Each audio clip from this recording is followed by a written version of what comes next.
Hello friends, I am having some issues with one of my spray bottles. This is one of my homemade sprays. I mix my own in these little bottles that I got at Hobby Lobby. You can get 2 of them for $1.99. And I was making some homemade papers. Here's one of them. And my bottle clogged, so I am going to show you how I unclog these.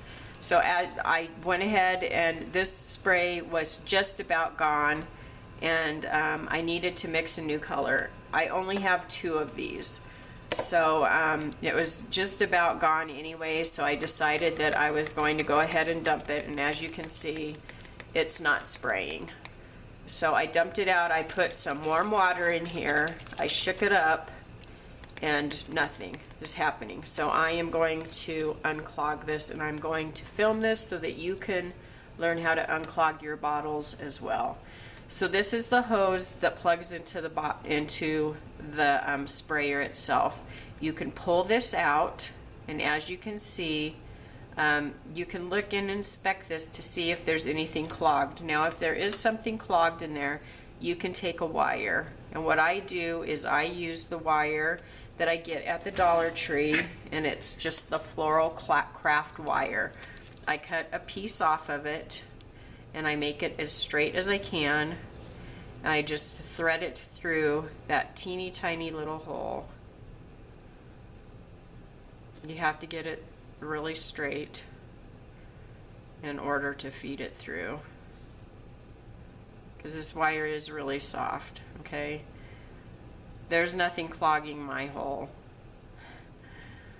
Okay, but if there was, the wire, you probably would want it to, well, it's not that you probably would want it to be long enough, you would want it to be long enough to fit all the way through, so that if there was something plugging, it would push it out of there.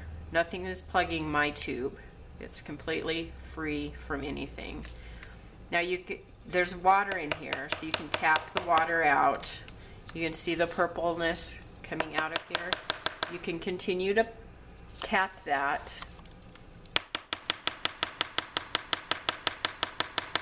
And all of that water is going to come out. And you may see a piece of debris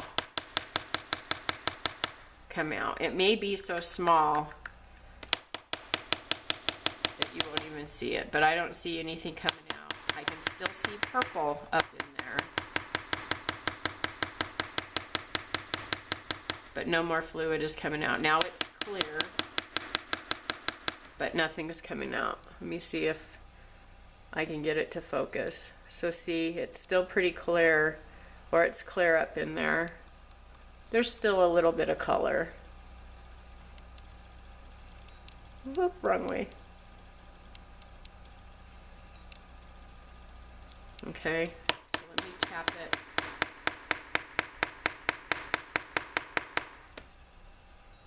Okay, so I'm going to take my wire, and what I'm going to do, let me come back out,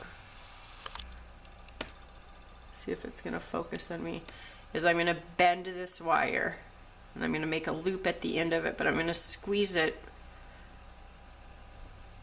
so that it makes a little loop on the end.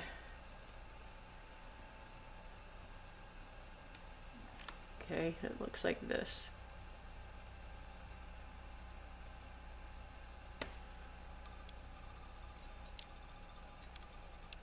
And you want it to be able to fit up in there. If you can't get it small enough, you might need to get a pair of pliers.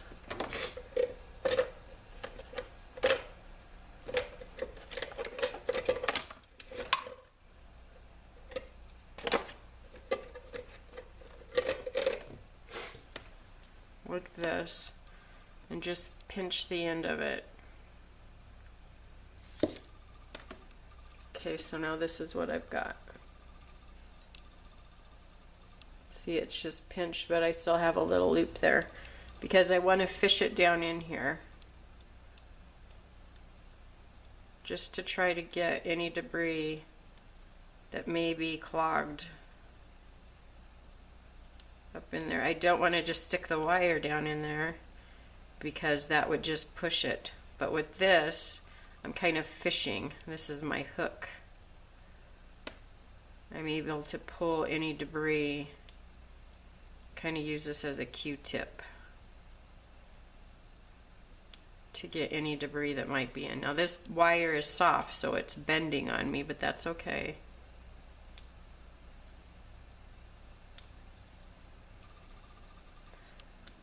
This is paint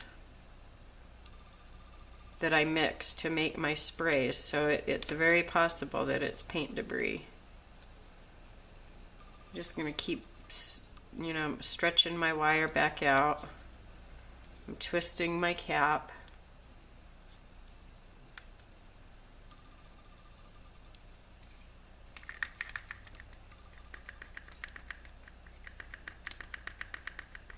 Seems like it's getting air now.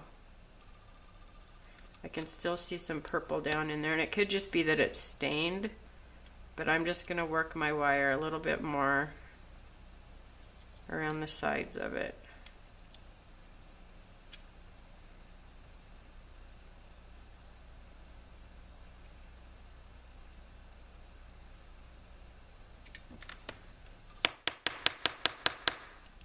That wasn't the right wire, that was the little piece of wire. So let me get the right wire this time.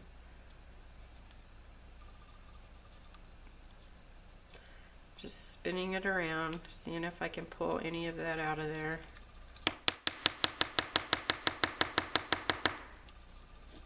Looks like a chunk came out. More water's coming out. And let's see. Okay, definitely air is coming out now.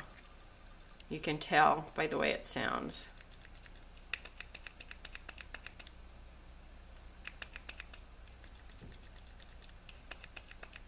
Okay, so I think I may have gotten it.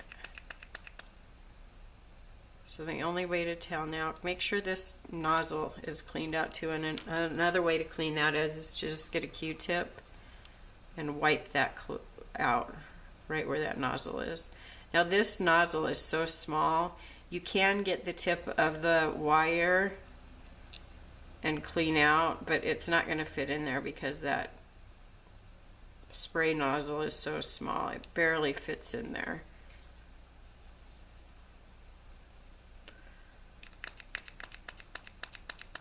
But I can definitely hear air coming out of there, which I couldn't before. So I'm going to reconnect my tube. I'm going to put it back in my bottle, screw it on, and let's see what happens. Yay! It's working again. Okay, we're in business. So I'm going to mix a different color. I'm done with the purple. I don't want purple, so I'm going to take some of my water out. I only want this to be 3/4 of the way full. Okay, so it's 3/4 of the way full. And the reason is because I want to have room to mix the paint once I get the paint in. Now normally I would put my paint in first and then I would put my water in, but since I'm not at the sink and I've already put warm water in here, I'm going to do this backwards. You can do it however you want. It's not going to matter, but that's normally what I would do. But since I've already got the warm water in the bottle, I'm going to do it backwards today. You do it however you're comfortable with it. So now I'm going to pick out the color of paint that I want to use. Let's see, what do I want to use? I've already got a turquoise color. I've actually got two because Deco Arts was kind enough to send me this topaz, which is a turquoise. It's actually called turquoise. I don't know why I said topaz. And they sent me this carbon black. So what color can I do? I don't have a whole lot of, maybe I'll do a pink. I use pink a lot. So this is Anita's Metallic, and this is in the color Rose. The number is 11201 if you're interested. and this is actually almost gone. So I'm going to take the lid off. If it's a full bottle, you can just squeeze it right in. But I have a feeling I'm going to have to use most of this bottle. So I am going to dump this in. Now you're going to need about a teaspoon to a teaspoon and a half of paint. Now obviously I'm not going to measure this. I just kind of eyeball it. So I'm just going to dump it in here.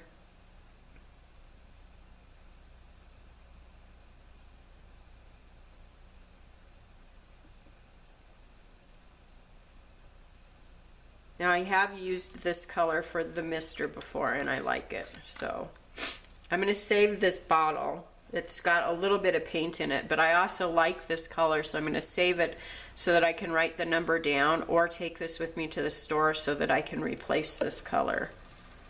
Okay, so I'm going to put this lid on. Now you really have to shake this vigorously because you want it to mix well.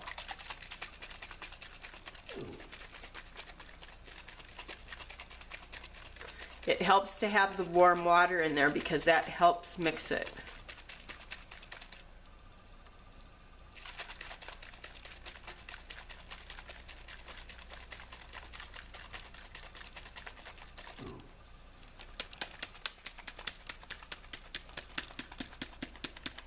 If you don't mix it well, then you're going to take the chance of clogging up your bottle with any unmixed paint.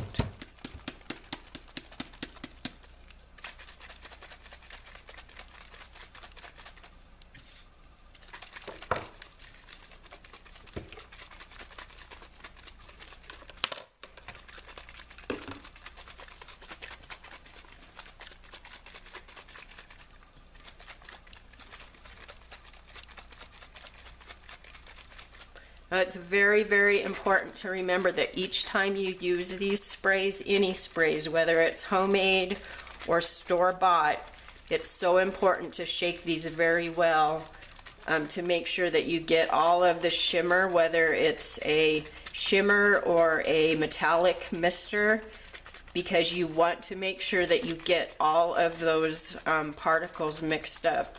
Now in the clear bottles, you can see it sit on the bottom. But like in this bottle, it's going to be really hard for you to see, for one thing, because this is a carbon mister. And these bottles, the paint color is so dark that it's hard for me to see because it's kind of dyed. I mean, it is a clear bottle, but it's dyed. The paint color has dyed it in here, so it's hard for me to see. I can actually see particles sitting in the bottom, so you have to make sure that you shake them really well to get those particles mixed up. For one thing, it's gonna look duller on whatever you're spraying it on, and another thing, you're jeopardizing clogging up those tubes, and then your sprayer's gonna get clogged. So this is mixed up really well. Okay, so let's test it out. Let me get some cardstock. You can do this on whatever paper you want to do it on. This is just a lightweight, cheap cardstock. And let's try this one out.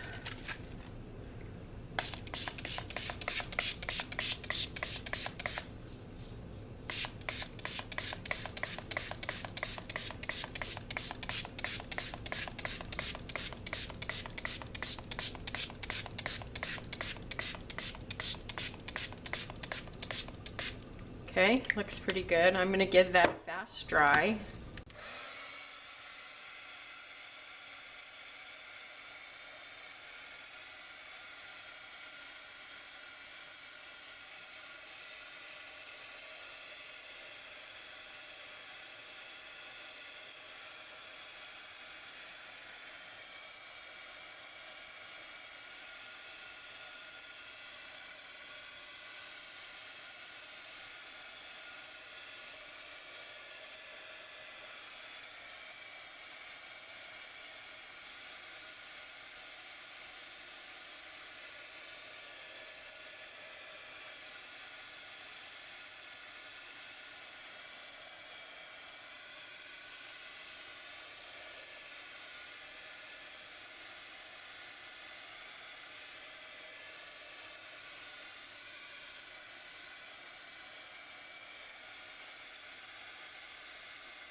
Now, it's hard for you to see the metallic shimmer on this paper on the camera, but believe me, it's there, and it's just as gorgeous as it is on the ones that you buy in the store, yet you made your own for pennies.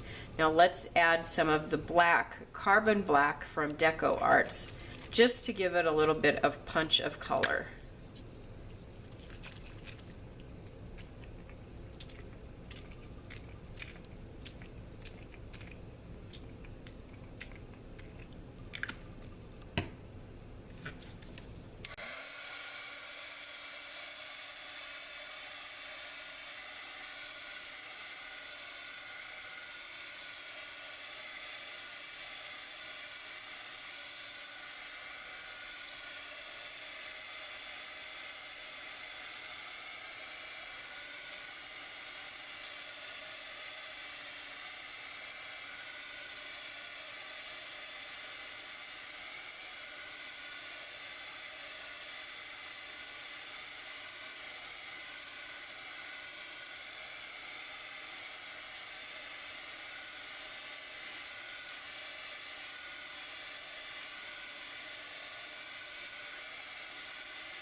Okay, this is still just a little bit wet, but that gives you an idea of what you can do with homemade shimmer and metallic paints that you can make yourself for just pennies.